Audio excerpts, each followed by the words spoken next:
Olha só o que eu trouxe. Eu achei interessante, não seria muito, vamos dizer assim, eu vou aprofundar um pouco mais, enriquecer a nossa aula. Eu trouxe o esquema, o diagrama esquemático do multiteste analógico. Como eu tenho esse esquema, eu achei interessante a gente analisar ele. Tá?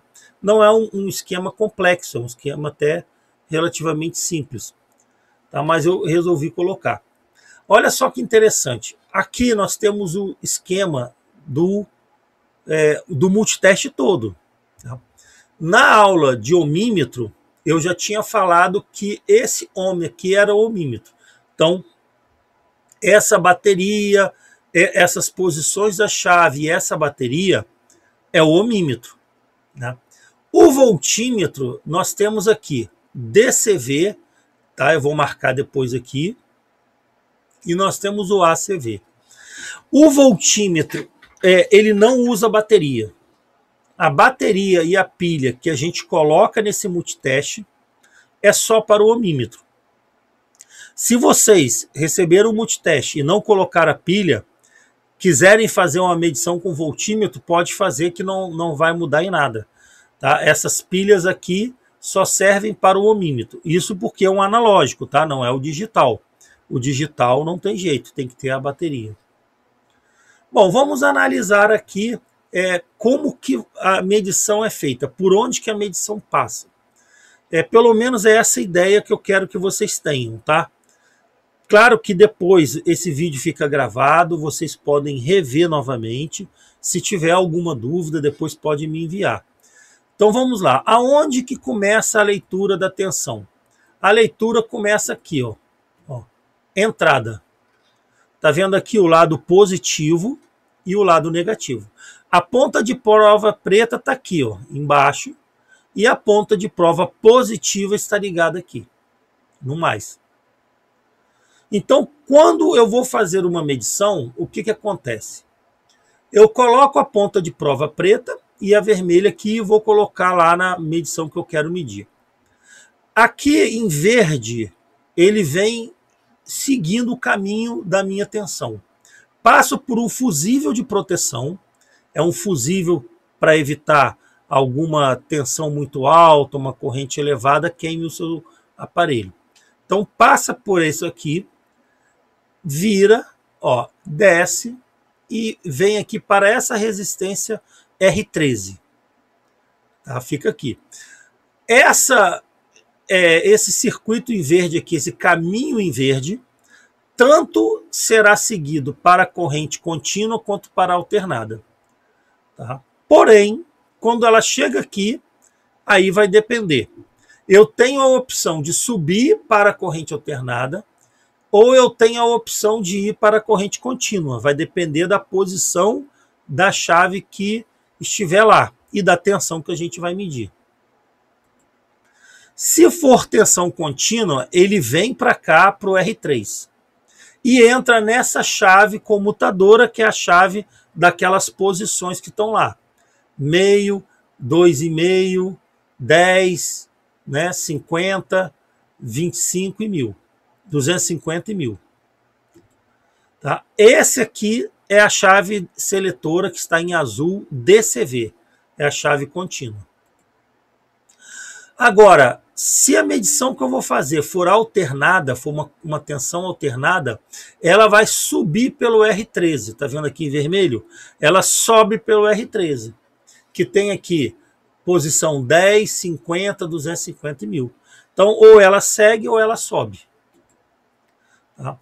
Existe aqui ainda um capacitor C1 que vem para uma entrada chamada output. Essa output, ela permite que a gente faça medições só com corrente alternada, sem a componente contínua. Quando eu coloco a saída output, eu só meço corrente alternada.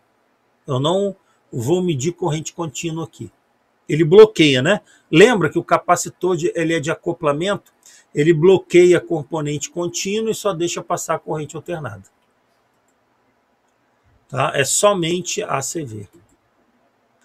Essa linha de baixo é uma linha do terra, tá vendo aqui em preto? Essa aqui é o terra. É todas as ligações que são feitas ao ponto comum. Agora, a corrente ainda não passou pelo medidor, então ela veio, entrou aqui no verde.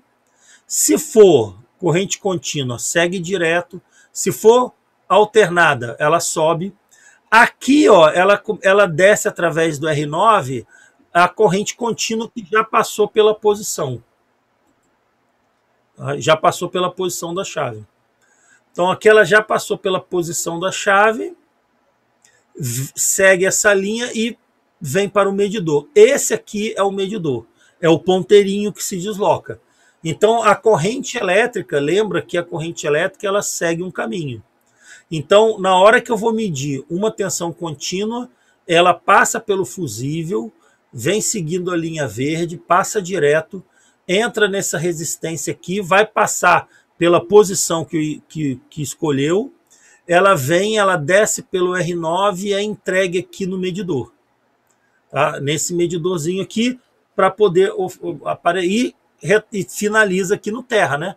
Por isso que tem esse ponto comum aqui.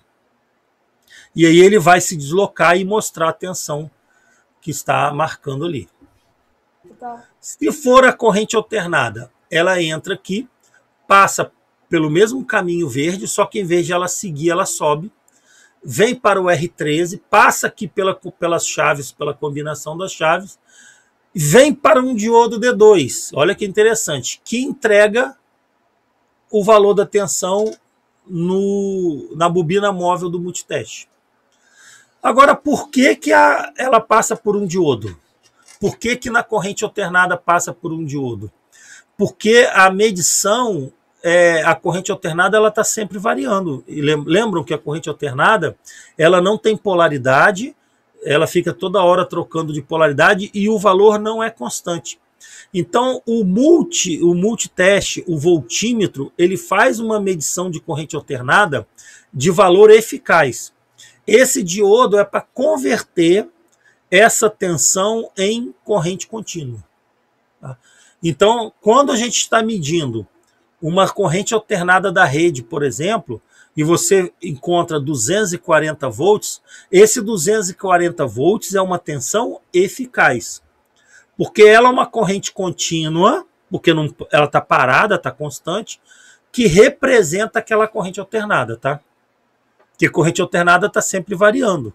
Ora ela está positiva, vai até um valor máximo, depois ela volta a zero, até um valor mínimo, inverte a polaridade, vai a um valor máximo, ela fica, tem uma aula que eu já falei sobre isso.